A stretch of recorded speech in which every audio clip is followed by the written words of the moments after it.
तो मैं सभी साथियों का स्वागत करता हूँ आज की इस लाइव क्लास में, जहाँ हम लोग बात करेंगे बहुत इम्पोर्टेंट हमारा जो टॉपिक है एंड दैट इज, हम लोगों को पता है ये टॉपिक है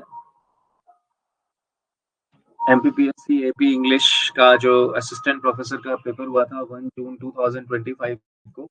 उसके सॉल्यूशंस के साथ मैं आपके सामने हाजिर हूँ। इससे पहले भी हमने उन सॉल्यूशंस को किया था हमारी जो ऑनलाइन क्लास चल रही है लेक्चरर की, लेकिन उसमें कुछ सिलेक्टेड क्वेश्चंस को ही कराया था मैंने। इस वाले वीडियो में मैं सारे क्वेश्चंस को एक साथ उनके आंसर्स को क्विकली बताऊंगा। और काफी रिसर्च 3-4 दिन से हम लोग रिसर्च कर रहे हैं इस क्वेश्चन पेपर पर, और कुछ क्वेश्चंस में अभी भी डाउट रह गया, उन क्वेश्चंस को मैं छोड़ दूंगा और जहां पर मुझे जैसा लगेगा मैं उसके हिसाब से आपको गाइड करने की कोशिश करूंगा।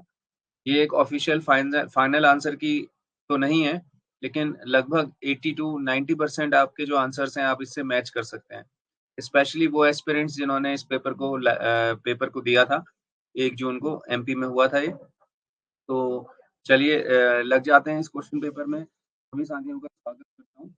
तो इस पेपर में हम लोग देखेंगे कि इसके जो क्वेश्चंस हैं उनके आंसर्स को मैं जल्दी से बताने का प्रयास आप लोग के साथ करूंगा। ठीक है, तो सभी बच्चे मेरे साथ शुरू करते हैं। Paper solutions by KJ Saurabh sir. 1 June 2025 को पेपर हुआ था, पेपर 2 इंग्लिश। तो देखिए पहला क्वेश्चन जैसे कि आप देख पा रहे हैं कि आप डिडक्टिव रिसर्च पे पूछा है, रिसर्च मेथोडोलॉजी का क्वेश्चन है। तो अगर आप इसका आंसर है तो इसका आंसर ए है। इट इज अ थियरी और हाइपोथेसिस और वेयर हाइपोथेसिस आर डेवलप्ड। ठीक है। दूसरा क्वेश्चन अगर हम देखें, इंडक्टिव रिसर्च इज वेयर। तो इंडक्टिव रिसर्च में क्या करते हैं, theory is developed as a result of data analysis. बिल्कुल सही बात है। उसके बाद तीसरे क्वेश्चन पर अगर हम आए तो which of the following does not apply to descriptive research. तो जहां तक मुझे लगा इसका आंसर डिस्क्रिप्टिव रिसर्च में क्या नहीं अप्लाई होता है। शुरू के 3 ऑप्शंस मेरे ख्याल से अप्लाई होते हैं, और ये जो है the method of research utilised in descriptive research are survey methods of all kinds including comparative and correlational method. तो इसका यूज हम नहीं करते हैं। तो डी मेरे ख्याल से इसका आंसर है। फोर्थ क्वेश्चन अगर हम देखें, क्वालिटेटिव रिसर्च या approach is not based on researchers own. तो ऑब्वियसली रीजन का यूज नहीं करते हैं हम क्वालिटेटिव अप्रोच में, बाकी डिस्क्रिप्शन, इमोशन और जनरलाइजेशन का यूज हम करते हैं। ठीक है, तो ये आपने देख लिया। Quantitative approach is characterised in a broad sense by. तो क्वांटिटेटिव अप्रोच में अगर हम देखें तो फाइनली हमने इसमें बहुत रिसर्च करी, तो इसका आंसर वही आया, क्वांटिटेटिव है तो result are based on numbers. ठीक है। तो बात फिर अगर हम आगे देखें in which year was absolute epithel. हम जानते हैं ये ड्राइडन का एक पॉलिटिकल एलेगरी था साथियों। तो ये कब पब्लिश हुआ है, 1681 में पब्लिश हुआ है। ठीक है। Absalom and Achitophel is an allegorical poem, अभी बताया मैंने, पॉलिटिकल एलेगरी था, जॉन ड्राइडन ने लिखा था। टू होम डिड, ये क्वेश्चन काफी इंपॉर्टेंट है, क्वेश्चन नंबर 8। जॉन मिल्टन ने अपने जो कॉपीराइट था एपिक पोएम पैराडाइज लॉस्ट को किसको सेल किया था, सैमुअल सिमंस। ठीक है। 1667 में इन्होंने, ऑब्वियसली 1667 में तो पब्लिश ही हो गई थी पैराडाइज लॉस्ट। तो ये अच्छा क्वेश्चन है, उसके बाद फिर अगर हम 9th देखें तो इजी क्वेश्चन है। टू कैंटो वर्जन यानी कि first edition rip off the lock का कब आया था। इसमें ये पॉइंट इंपॉर्टेंट है कि लिंटोट की मिसलेनी में छपा था ये 1712, 1712 is the year when it was published. उसके बाद अगर हम आगे बढ़े, नेक्स्ट क्वेश्चन बहुत इंपॉर्टेंट पोएम है हमारी। ठीक है। But at my back I always hear time swing chariot hurrying near. तो ऑब्वियसली हम जानते हैं एंड्रू मार्वल की carpe diem to his coy mistress की लाइन, बहुत ही फेमस पॉपुलर लाइन। ठीक है। टेनिसन का lotus but to the mariners desire after reaching the lotus to. तो हमें ये पता है कि मोटरसाइकिल एक तरीके से रिलैक्स और हमारी जो लाइफ में जो हमेशा फीलिंग बनती है उससे अलग जाके हमें रिलैक्स करने के लिए प्रेरित करती है, रिलैक्स होने के लिए प्रेरित करती है, लाइफ को थोड़ा सा लेड बैक अप्रोच के लिए प्रेरित करती है। तो उसका आंसर सी हो जाएगा साथियों।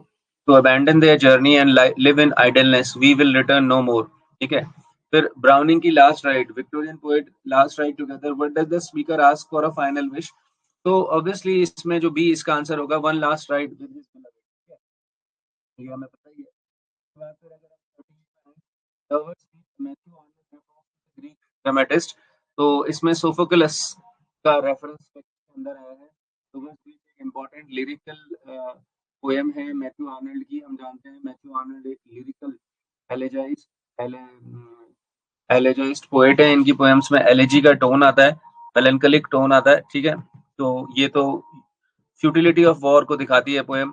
फिर डीजी रोसेटी का जो कि प्री राफेलाइट है, बहुत इंपॉर्टेंट है, एक ब्लेस्ड डेमोजेल से पूछा है।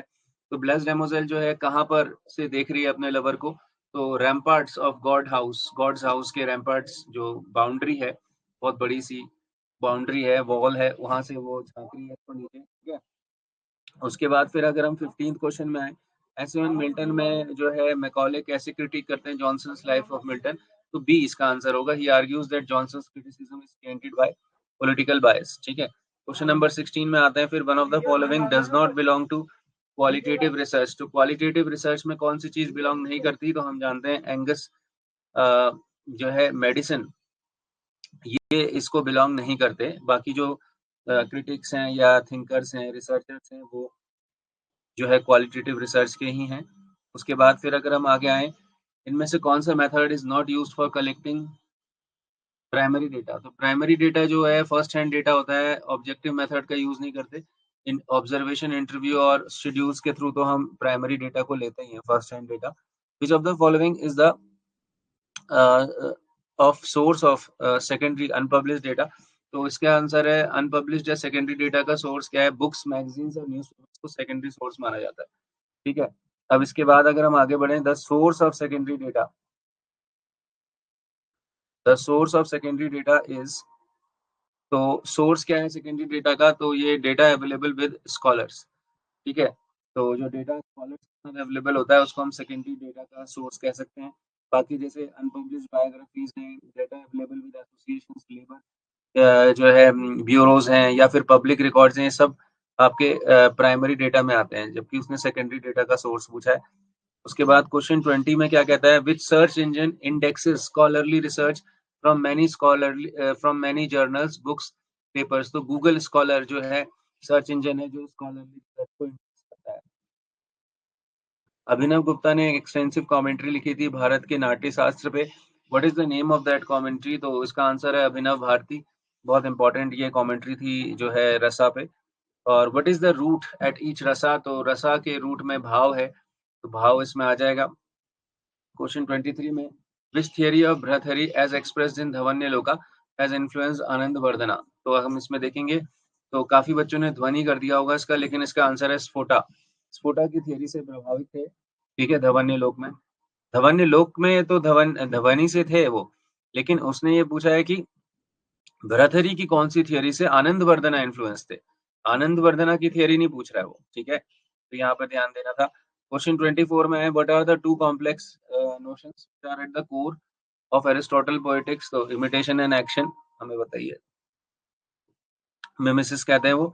विच one of the following is not central to Aristotle's view of tragedy. तो हम जानते हैं 6 पार्ट्स उन्होंने एरिस्टोटल ने ट्रेजेडी के दिए हैं, उसमें से कौन सा नहीं है, इमेजिनेशन इसमें नहीं है, तो इसका आंसर हो जाएगा डी, ठीक है। 26, it is good to speak the truth but it is better to live truthfully. ये मैंने बहुत खोजा और मैं इसका आंसर ये पहुंच पाया कि 90% इसका आंसर श्री अरबिंदो है, बट 90%, ठीक है, आई एम नॉट 100% श्योर, इसलिए मैंने यहाँ पे क्वेश्चन मार्क किया, ठीक है। Tribute to Upanishad is a poem composed by Nissim Ezekiel. निसिम एजिकिल ने ये पोएम कंपोज की है। Which of the following is not written by A.K. Ramanujan? Obviously, Time to Change, ये निसिम एजिकिल साहब ने लिखा है, ठीक है। बाकी तीनों A.K. रामानुजन के वर्क्स हैं। स्ट्राइडर्स उनका पहला मेजर वर्क है। रिलेशंस बहुत इंपॉर्टेंट पोएम है, द इंटीरियर लैंडस्केप भी इन्होंने लिखा है, ठीक है। 29th में आते हैं, out of the following works of Rabindranath Tagore which was the last to appear. तो ये भी एक फैक्चुअल क्वेश्चन है, जो कि इसका मुझे प्राइमरी डेटा नहीं मिला कहीं पे, तो इसलिए छोड़ रहा हूँ अभी, आंसर की से मैच करेंगे। 30 में आते हैं, in which year APJ Abdul Kalam join DTD and P air as senior scientific assistant. तो ये 1958 में ज्वाइन किया था इसने। द फ्रेज ये shall be blessed by him in times of tribulation occurs in which register. अब ये रजिस्टर का मतलब आपको पता है ना, कंटेक्चुअल लैंग्वेज, ठीक है, ऐसी लैंग्वेज जो एक तरीके से स्पेशली सिचुएशन बेस्ड होती है, ठीक है। तो इसमें अगर हम बात करें तो इसका आंसर होगा रिलीजियस रजिस्टर, ठीक है। रिलीजियस रजिस्टर में हम देखते हैं कि इस तरीके की लैंग्वेज का यूज किया जाता है। How is a dialect continuum formed. So when dialects merge into each other, that is when dialect continuum is formed. ठीक है, उसके बाद फिर अगर हम आगे आए, which of the following statements about informal style is true? Informal style has its own rules for deletion, contraction and word choice. तो informal style के अपने रूल होते हैं. According to Sachko, what is the correct term for physiology of sounds? तो phonology हो जाएगा. ठीक है. How are phonemes represented? So they are represented in slant brackets. What is the setting of the scene? Opening scene of Arms and the Man. तो ये military camp है near ड्रैगोमैन पास, ठीक है, बुल्गारिया में, जहाँ पर हम देखते हैं कि रहना के रूम की सेटिंग है. Silver box is a dash in 3 acts. तो इवेंचुअली है ये कॉमेडी, सोशल सटायर है तो कॉमेडी में चला जाएगा. ठीक है. फिर to Berlin in Nana is important because it signifies Nana's drive for new energy, for new life. ठीक है. नेचुरलिस्टिक नॉवल है नाना. एमिली जोला ने लिखा है, फ्रेंच नेचुरलिस्ट राइटर है. Lucy's statement nonsense my dear, we couldn't allow ourselves to be insulted by any longer. This war is the honor of France. Reveals her perspective on war as they believes this war is necessary to defend France's honor. उसी play से ही है ये. ऊपर जो play था हमारा arms and the man से है ये. ठीक है, जहां तक मैं इसको देखा मैंने. ठीक है, आगे बढ़ते हैं हम लोग. Next question number 40. The significance of the Eloi and Morlocks. तो इस पेपर को, इस क्वेश्चन को मैंने पहले इसका आंसर कुछ और बताया था, तो मैंने फिर इसको फिर से स्टडी किया, तो उसमें मुझे मिला कि इसका जो आंसर है वो क्या है. तो इसका आंसर होगा, ये आपका टाइम मशीन से लिया हुआ है. दे represent different evolutionary stages of humanity. तो करेक्ट कर लेंगे जो बच्चे हमारे पुराने आंसर को, यहाँ पर करेक्शन जरूर लिख के मैं रिक्वेस्ट भी करूंगा हमारी कोई टीम से, सेल्फ हेल्प में जरूर डाल देंगे कि इस क्वेश्चन का आंसर हमने चेंज कर दिया है. 40 का आंसर डी है. दे रिप्रेजेंट डिफरेंट, पहले मैंने ये बताया था शायद, तो बट ये करेक्ट है D. They represent different evolutionary stages of humanity based on class divisions. ठीक है. क्वेश्चन 41 में आते हैं. Which of the characters mention below does not belong to as you like it. तो बेनेडिक्ट एंड बिट्रिस नहीं belong करते हैं यहाँ से. In which play Shakespeare has given a sympathetic treatment to Shylock. Of course greatest हम जानते हैं tragic comedy है शेक्सपियर की, merchant of Venice, Jewish merchant है. What causes Hamlet's downfall in Shakespeare's play Hamlet? Very easy question. Indecisiveness. ठीक है. How many essays? This is also very easy. Third edition में bacon के 58 essays थे, 3 editions में आए हैं. If a man write little, ये quotation बहुत easy question है, सब लोग ने पढ़ा है इनका. ये ऐसे ऑफ स्टडीज से आया हुआ है. ठीक है. उसके बाद फिर एमिली डिकिंसन की डेथ कब हुई है? 1886 में. अमेरिकन पोइटेस है Emily Dickinson, nun of Amherst कहते हैं इनको. ठीक है. उसके बाद फिर हम देखें नेक्स्ट क्वेश्चन, अगर हम देखें morning becomes Electra, important American play है. तो ये इसमें क्या है, यूजिन ओनेल ने लिखा है. ये एक्चुअली क्लासिकल प्लेराइट है, एस्चेलस की ऊपर बेस्ड है, उसकी साइकिल के ऊपर बेस्ड है. ठीक है. Which of the following is not correct about look back in anger? The play reflects and remembers the event which have already taken place. ये इनकरेक्ट है, बाकी तीनों करेक्ट है. करंट टाइम की बात कर रहा है प्ले. ठीक है. Which of the following statement is not correct? Patrick White Australian Nobel Prize winner है 1973 में, आई थिंक इनको नोबेल प्राइज मिला है. तो ये Happy Valley is the last novel written by Patrick White. This is incorrect.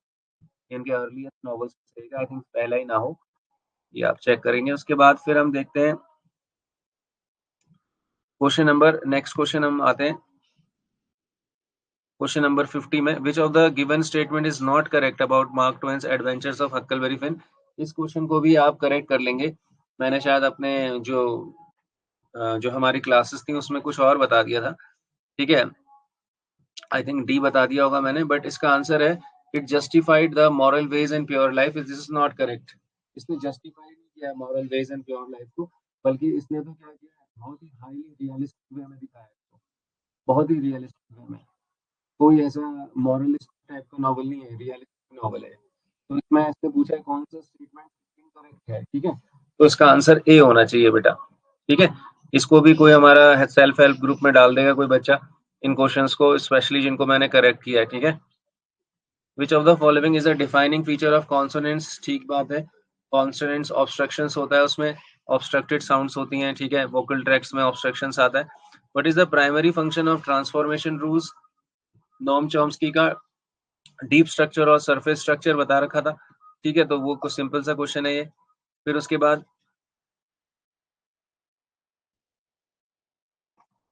बाद अगर हम ऊपर बढ़े, which of the following is not a principle used in grammar translation, तो उसका आंसर ए ही हो जाएगा.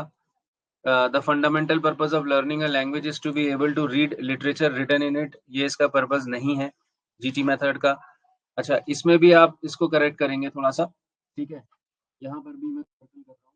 हाँ, जो the following is an example of asynchronous interaction. Asynchronous का मतलब क्या होता है? जैसे आपने कुछ पूछा और रिप्लाई किया तुरंत ना, मैं अवेलेबल हूँ और मैं उसका रिप्लाई कर रहा हूँ बेसिकली ना. सॉरी, मैं उसका रिप्लाई नहीं कर पा रहा हूँ, मतलब जिसमें कि जो जो कम्युनिकेशन है और उसका जो रिस्पॉन्स है वो इमीडिएट नहीं होता है, जिसमें उसका रिस्पॉन्स जो है थोड़ा सा रुक कर होता है. तो जैसे आपको किसी ने मेल भेजा तो आप तुरंत रेडी थोड़ी रहते हो कि मैं इसका रिप्लाई करूंगा.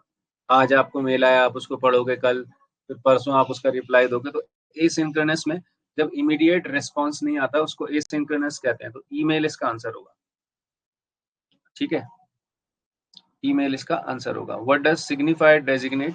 सिग्निफाइड, सिग्निफायर अपना ससुर हो गया. ए कॉन्सेप्ट इसका आंसर होगा, कॉन्सेप्ट. 56 का. 57 में देखते हैं. अच्छा, ये क्वेश्चन भी मिल गया मुझे, मेरे डाउट था पहले. इसमें इडियोस की बात जो है टीएस एलियट ने करी है. उन्होंने इसको आर्कटाइपल बताया है. कुछ ऐसे फाउंडेशन आर्कटाइपल मैसेजेस होते हैं, उसकी बात करिए. 58 में आ जाओ. एडवर्ड सैड का द स्कोप ऑफ ओरिएंटलिज्म, इसको मैनिफेस्टो ऑफ पोस्ट कॉलोनियलिज्म कहते हैं. 1978 में आया है वर्क, ठीक है. Theory of gender as performativity का कॉन्सेप्ट है. Gender trouble, Judith Butler, American, बहुत इंपॉर्टेंट एलजीबीटी एक्टिविस्ट है. According to Sigmund Freud, but has compose the thought structure. Latent dream thoughts जो हमारे अंदर जमा हो जाते हैं हमारे अनकॉन्शियस में, ठीक है. जोसेफ एडिसन के अकॉर्डिंग ट्रू विट क्या है? रिजेम्बलेंस एंड कॉन्ग्रुइटी ऑफ आइडियाज, ठीक है, ये आ जाएगा आपका. उसके बाद फिर सैमुअल जॉनसन ने ऑब्जेक्ट कहाँ किया है अलेक्जेंडर पोप को? तो लाइफ ऑफ पोप में ही किया है, ऑफ कोर्स, ठीक है. उसके बाद where did Samuel Johnson state he refined the language, improve the sentiments, turn the numbers of English poetry? तो लाइफ ऑफ ड्राइडन में बोला है उन्होंने ऐसा, ठीक है. विच फ्रेज हैज बीन, तो विच फ्रेज हैज बीन, अगर हम इसमें आए, used by Wordsworth to express the development of his attitude towards nature in Tintern Abbey? तो लव एंड नेचर आ जाएगा इसका, ठीक है. उसके बाद 66 में आते हैं.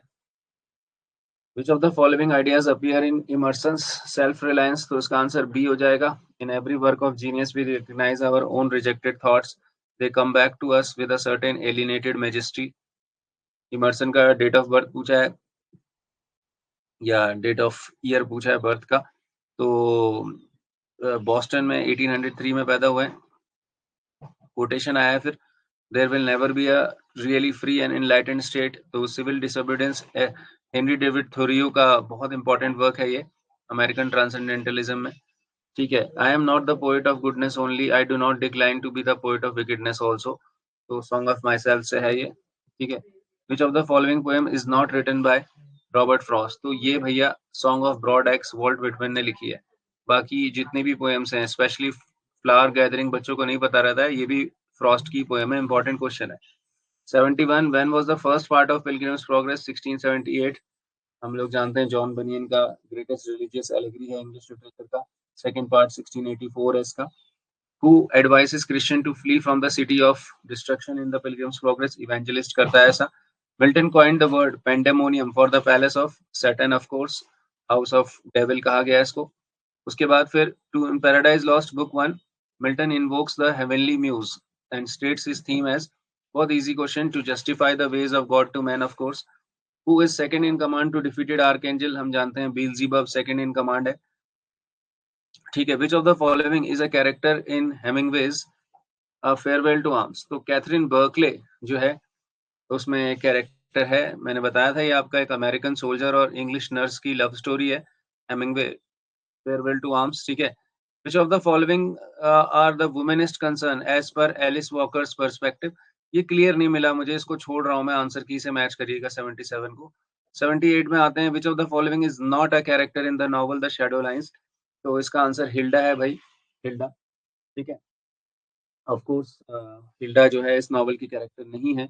शैडो लाइन्स अमिताभ घोष का एक साहित्य अकेडमी विनर नॉवल है। भारती मुखर्जी का जैस्माइन जैस्मिन डायस्पोरिक नॉवल है, 1989 में पब्लिश हुआ है ये। ठीक है, तो उसके बाद फिर in the novel the name sec the other name of गोगोल, यहाँ पर थोड़ा करेक्ट करेंगे, इसको भी सर्कल कर रहा हूँ।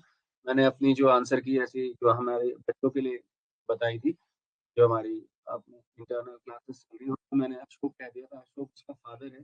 तो यहाँ पर भी करेक्ट करेंगे, एक्चुअल नेम जो है अशोक तो उसका फादर है, तो उसका जो लड़का है उसका नाम निखिल है, और निखिल को ही गोगोल कहता है वो। गोगोल एक्चुअली एक Russian, famous Russian short story writer है। नेम सेक मतलब उसी के नाम का ही, उसी के नाम जैसा ही, ठीक है, नेम सेक। ठीक है, तो वो इसमें दिखाया हुआ है। Essay on Milton, Macaulay describes Milton as the glory of English literature, of course बहुत तारीफ करी है उन्होंने उनकी। What is the relationship between Pip and Joe Gregory? तो जो है वो पिप के ब्रदर इन लॉ है और गार्जियन फादरली फिगर है इसमें। ठीक है, ये आपका ग्रेट एक्सपेक्टेशंस चार्ल्स डिकेंस से लिया हुआ है। फिर मिल ऑन द फ्लॉस का ओरिजिनल टाइटल क्या था? Sister Maggie. मैगी टूलिवर इसमें बहुत famous autobiographical character. The phrase the second in Tess of the d'Urbervilles is called as a maiden no more. ठीक है, जब एलेक उसको सिड्यूस करके उसके साथ रिलेशन बना लेता है। What is the central irony in silver box regarding the legal system? The son of a wealthy politician is forgiven whereas the poor man is punished for the same crime। ठीक है, उसके बाद फिर हम देखते हैं कि क्वेश्चन नंबर 86 में अगर हम आए, स्वामी विवेकानंद के फादर का नाम, स्वामी विवेकानंद के फादर क्या थे? तो वो बहुत बड़े एक लॉयर थे। ठीक है, उनका नाम आप कर लेंगे, बहुत important, I think Devendra Dutt थे, देवेंद्र नाथ, जो भी है आप देख लीजिएगा उसको। In J Krishnamurti, J stands for Jiddu. In which act of Abhijnana Shakuntalam Dushyanta find the ring? Act number 6। ठीक है, when does the character of Hayavadana became a complete horse? इस क्वेश्चन को भी चेक कर लेंगे आप, इसको थोड़ा सा जो है, आई थिंक मैंने अगर बी कहा होगा तो सही कर लेंगे, वैसे मैंने इसमें कहा नहीं था। इसका आंसर ए है, when the play is over. बिल्कुल प्ले के एंड में हम देखते हैं कि वो कंप्लीट हॉर्स बनता है, तो ए है, इसमें गलत हमने थोड़ा मार्क कर लिया था, ए इसका करेक्ट आंसर होगा। ठीक है, उसके बाद फिर हम 90 में आते हैं। तो क्वेश्चन नंबर 90 में, for which book Mahesh Dattani won the Sahitya Akademi in the year 1998? First Indian English writer to win Sahitya Akademi, final solutions. ठीक है, कम्युनिस्ट टेंशन पर बेस्ड है ये play. What aspect of Doll's House was considered revolutionary? Tense dialogues between Nora and Torvald and Nora's final departure। ठीक है, Ibsen का एक जबरदस्त feminist play. Daddy, what does Sylvia Plath imply in these lines? Every woman adores a fascist, the boot in the face। तो she questions oppressive and tyrannical male figures। इनके father भी German थे ना, तो थोड़ा जूस के लिए hatred भी थी उनके मन में, उसको दिखाया। विट्स एंड वेडिंग हम जानते हैं, आपके फिलिप लार्किन की एक इम्पॉर्टेंट मूवमेंट पोइट है, इनकी एक पोएम है, तो यहाँ पर भी थोड़ा सा चेंज करेंगे। मैंने शायद इसको होपफुल एंड अपलिफ्टिंग कंक्लूजन बताया था, इस पोएम में ये नहीं है इसका आंसर है बी। ठीक है, इसका आंसर है बी। सेंस ऑफ मेलैंकोलिक इनएविटेबिलिटी को दिखाती है पोएम ना कहीं एक ओवरऑल टोन तो पैसे ऑप्टिमिस्ट नहीं है। ठीक है, तो मैंने थोड़ा इसको करेक्ट कर लेंगे, आप ए बोल दिया था शायद पहले ना, तो करेक्ट कर लेंगे। 94 में आते हैं, time held me green and dying, बहुत फेमस फर्न हिल। तो हम जानते हैं डिलन थॉमस की पोएम है, a lament for lost youth and inability of growing old. ठीक है, Aldous Huxley describes beauty as, तो ये भी बहुत ढूंढने के बाद मिल गया था हमें 95, तो इसका आंसर बी है। A material figure of beauty in itself is the cloudless evening sky which we found inexpressibly lovely although it possesses no ordinariness of arrangement। ठीक है, उसके बाद फिर हम देखते हैं, according to Longinus on the sublime which is not a genuine source of sublimity। तो timidity is not a genuine source, of course it is one of the false sublimities। ठीक है, उसके बाद अगर हम आए क्वेश्चन नंबर 97 में। ठीक है, question 97, the poet is a man speaking to a man.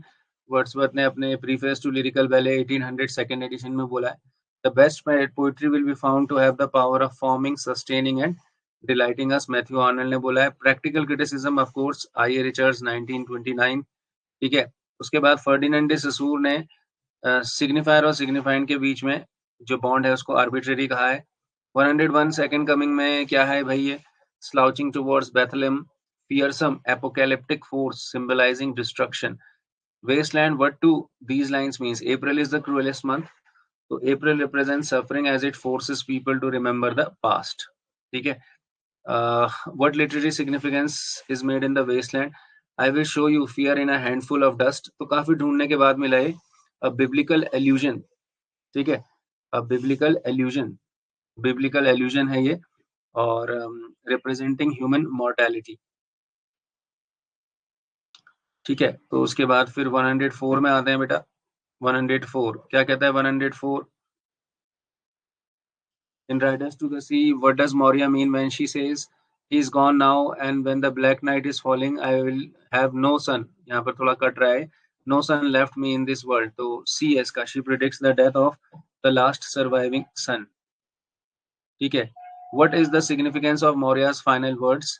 They convey a profound peace, peace that passes understanding, timeless peace, and acceptance of the inevitability of death. ठीक है। वन एक्ट ट्रेजेडी है J.M. Synge का riders to the sea. What is the name of the neighbor of Christiana who accompanies her in the pilgrimage, the Pilgrim's Progress?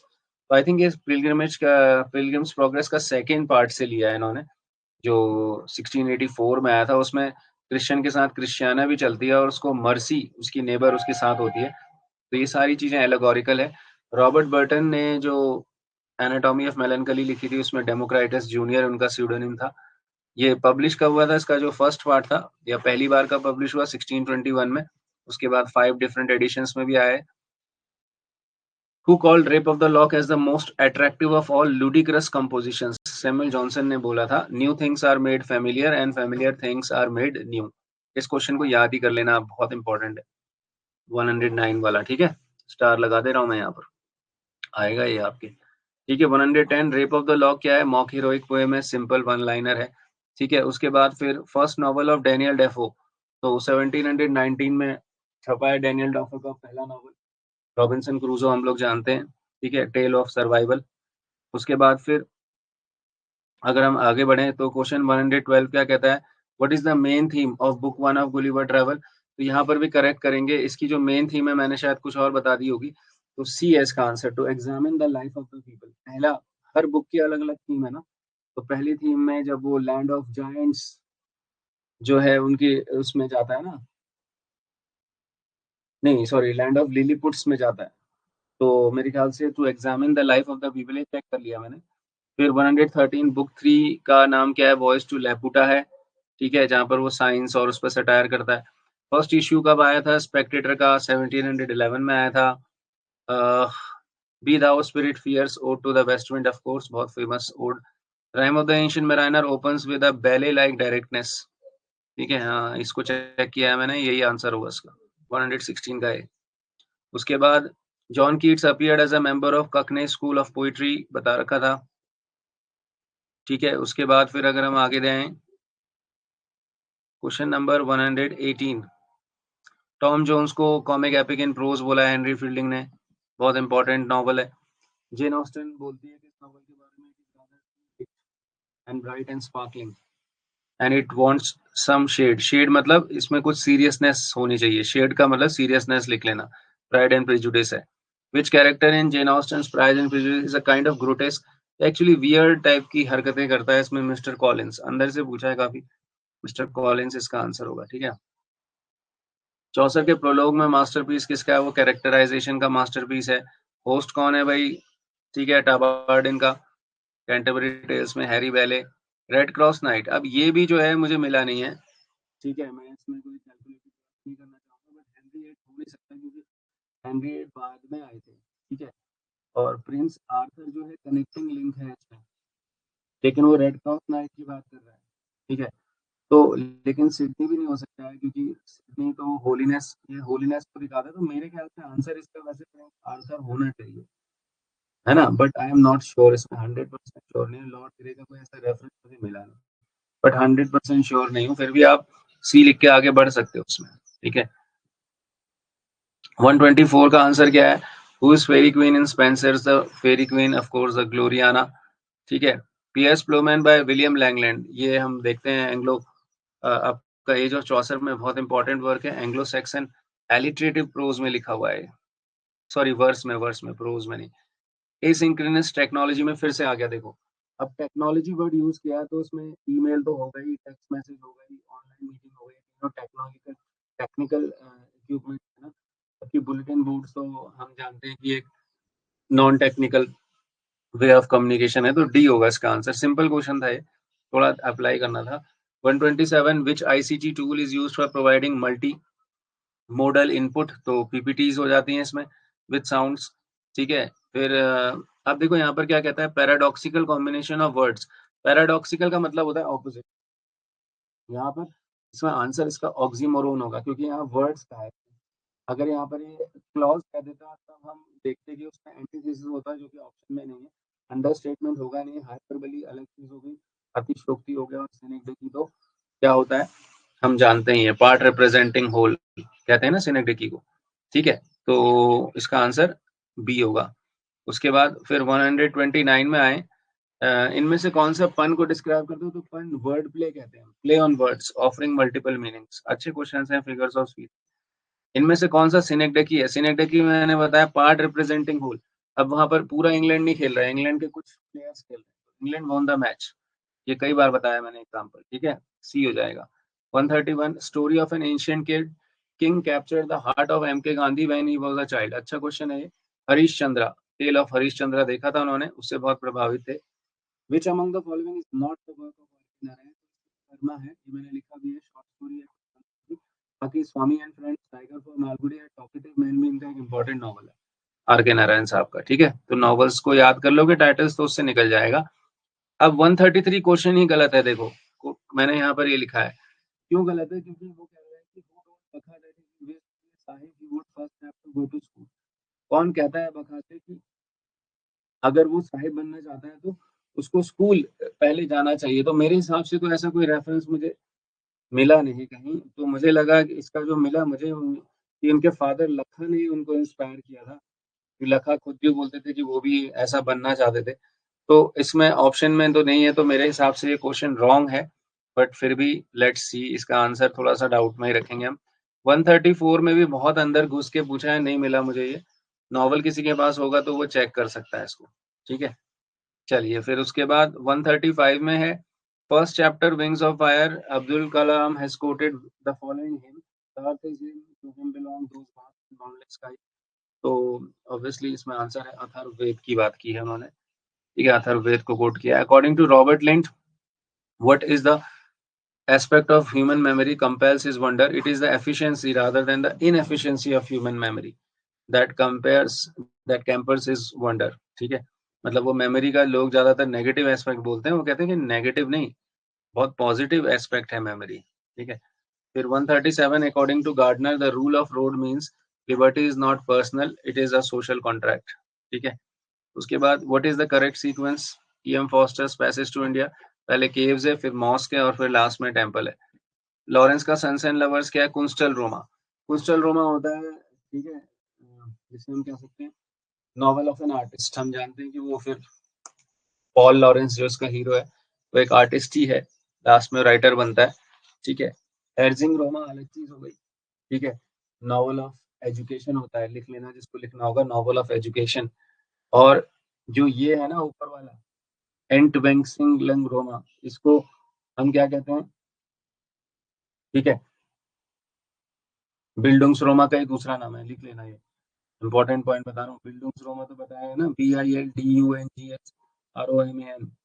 Novel of character formation, तो वो उसका ही एक sub part है kunstlerroman, novel of artist formation. तो ज्यादा correct answer C होगा।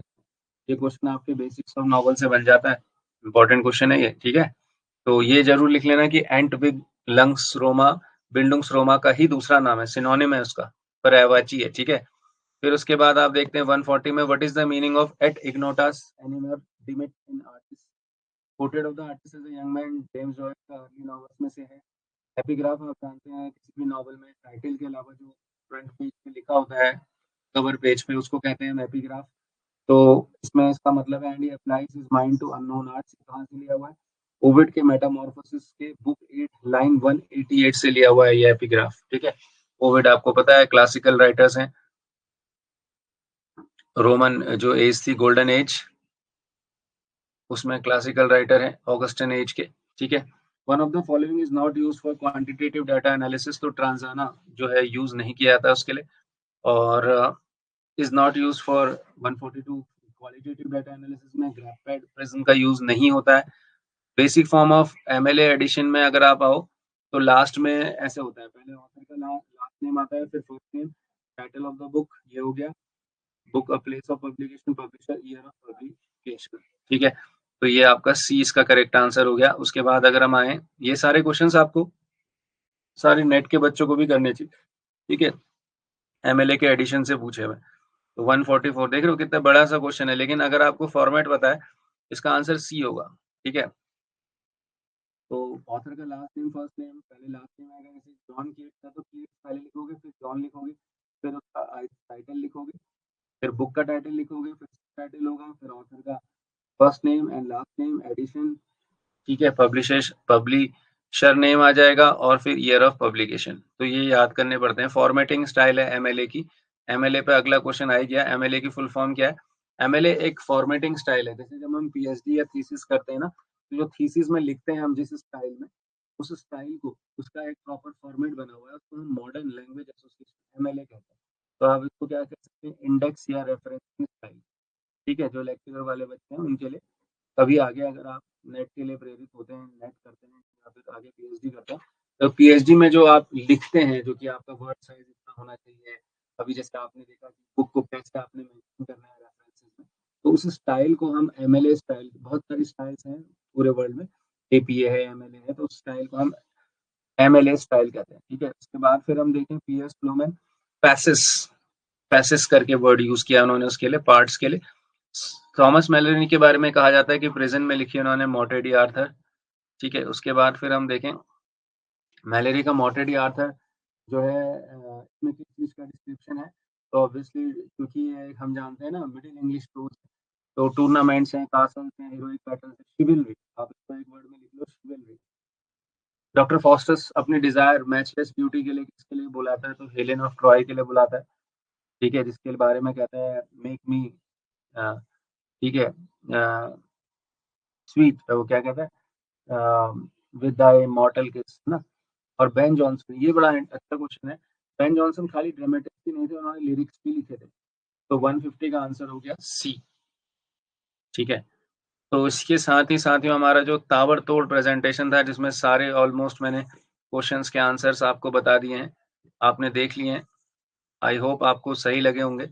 मैं फिर से रिक्वेस्ट करूंगा जो हमारे वो बच्चे हैं जिन्होंने पहले इसके प्रेजेंटेशंस को देखा था 2-3 पार्ट में, जो मैंने पहले कराया था टुकड़ों में, उनमें जो कुछ आंसर जो मैंने करेक्ट करे हैं, उनको प्लीज आप सेल्फ हेल्प ग्रुप में स्पेसिफिकली नाम और क्वेश्चन नंबर और उसके आंसर्स करेक्शंस करके भेज दीजिएगा, ठीक है। बाकी हम लोग फिर मिलते हैं। इस बीच हमारी लेक्चरर बैच में क्लासेस जारी हैं उत्तराखंड के बच्चों के लिए। इसके अलावा मैंने अभी देखा था, हमने केजे फाउंडेशन डे पर एक 20 क्वेश्चंस का सेट, जिसमें 50 क्वेश्चंस हैं पर सेट में, कंबाइंड है इंग्लिश लैंग्वेज और लिटरेचर के क्वेश्चंस हैं उसमें, 50 क्वेश्चंस के 20 सेट्स हैं। अभी 500 रुपीज की डिस्काउंट में अवेलेबल है, आई थिंक 1-2 दिन और रहेंगे वो, 2-3 दिन आप देख लेना और आप ऐप से उसको परचेज कर सकते हो, ठीक है। अभी भी मौका है बहुत अच्छा, क्योंकि क्वेश्चन जब तक नहीं मिलेंगे हमें स्पेसिफिक टॉपिक्स के, तो हम अपनी प्रैक्टिस नहीं कर पाते। इसके अलावा साथियों यूपी पीजीटी टीजीटी की डेट्स अनाउंस हो गई हैं, आई थिंक 18 तारीख, 17-18 अभी जून में पेपर है। उस पर भी कुछ कंटेंट बना रहा हूँ। कुछ बच्चों ने मुझे अप्रोच किया है कि सर इस पे कुछ आपका एमसीक्यूज या कोई ऐसी टॉपिक्स हैं जो आप हमें गाइड कर सकते हैं। तो जो भी बच्चे ने यूपी टीजीटी पीजीटी का भरा है और जो मेरे से पढ़ रहे हैं, वो प्लीज सेल्फ हेल्प में या मुझे पर्सनली मैसेज कर देंगे, तो उनके लिए एक्स्ट्रा स्पेशल सेशन हम अरेंज कर रहे हैं, इसमें हम उनको गाइडेंस कैसे देनी है उस पर बात करेंगे। बट मुझे एटलीस्ट 5-10 ऐसे बच्चे चाहिए जो उन्होंने भरा हो। अगर बहुत कम है, मान लीजिए 4-5 ही हैं, तो हम फिर उनको इंडिविजुअल गाइडेंस दे देंगे। बट अगर ऐसे बच्चे हैं जिन्होंने मान लीजिए 10-15-20 बच्चे हैं हमारे पास, क्योंकि हमारे पास काफ़ी एक अच्छी स्ट्रेंथ है, तो हम उनमें से अगर 10, 15, 20 भी बच्चे हैं तो उनके लिए एक दो स्पेशल सेशन अरेंज कर लेंगे। बट उसके लिए आप रमेश परगई सर या मुझे व्यक्तिगत मैसेज कर सकते हैं, ठीक है। इसके अलावा जुड़ते रहिए अपने केजी से, अपने एक्सपीरियंसेस को शेयर करिए। नेट की क्लासेस भी अभी ऑफलाइन और ऑनलाइन हम कंटिन्यू करने वाले हैं। कुछ दिनों का ब्रेक लिया है मैंने, तो उसके बाद नेट की क्लासेस कंटिन्यू करेंगे। तो मिलते हैं हम आपसे उन क्लासेस में, ठीक है। चलिए, thank you so much. Thank you.